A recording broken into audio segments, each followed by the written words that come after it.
আসসালামু আলাইকুম। আজকে কিছু জিনিস শেয়ার করব আপনাদের সাথে।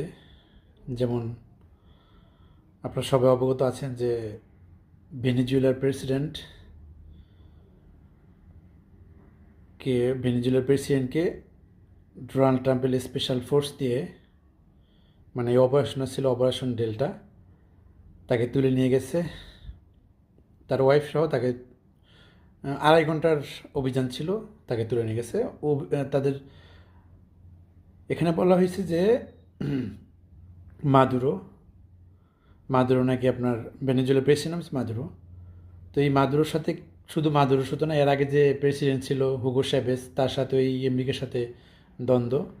শুধু একটা জিনিসেই, কারণ ওখানে পর্যাপ্ত তেলের খনি ছিল। মূলত ওখানেই ট্রাম্পের নজর। বাইডেনেরও ছিল, কিন্তু বাইডেন যুদ্ধে যায় নাই, কিন্তু ট্রাম্পে সরাসরি আক্রমণ হুমকি দামকি করছে।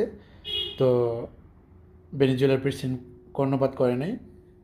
আর ভেনেজুয়েলার প্রেসিডেন্ট আপনার তো বৈধ প্রেসিডেন্ট ছিলেন যদিও। এখন নিকোলাস মাদুরোকে যে গ্রেপ্তার করা হইল, এটা আন্তর্জাতিক বিষয়, আন্তর্জাতিক বিশ্ব থেকে সবাই এর নিন্দা জানাইছে, যেটা খুবই নিন্দনীয় কাজ করছে ট্রাম্প। এখানে ট্রাম্প যেটা বলতেছে, যে ট্রাম্প করতেছে যে সারা পৃথিবীকে বাহুবল শক্তি যার, তার কোনো আইন কানুন কিছুই নাই, যার শক্তি আছে সেই পৃথিবীর রাজা, এরকম হুমকি ধামকি দিয়ে সবাইকে দাবাই রাখার জন্য ট্রাম্পের এই অভিযান মেবি।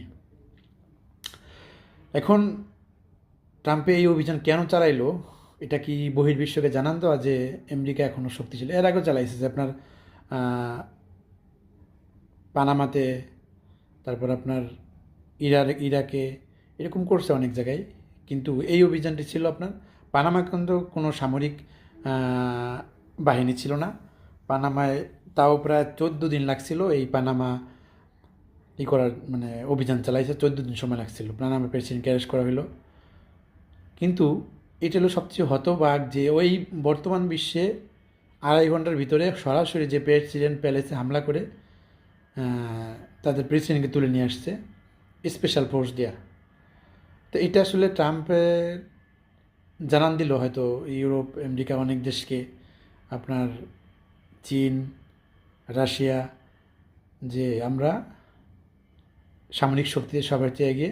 সামরিক শক্তি সবাই জানান দেয় যে কে কেমন, কার কত অস্ত্র আছে, সরঞ্জাম আছে, ইনস্ট্রুমেন্ট আছে। কিন্তু এরকম যে অপারেশন করতে পারে, এরকম সক্ষমতা তো পৃথিবীতে একমাত্র এই আমেরিকারই আছে।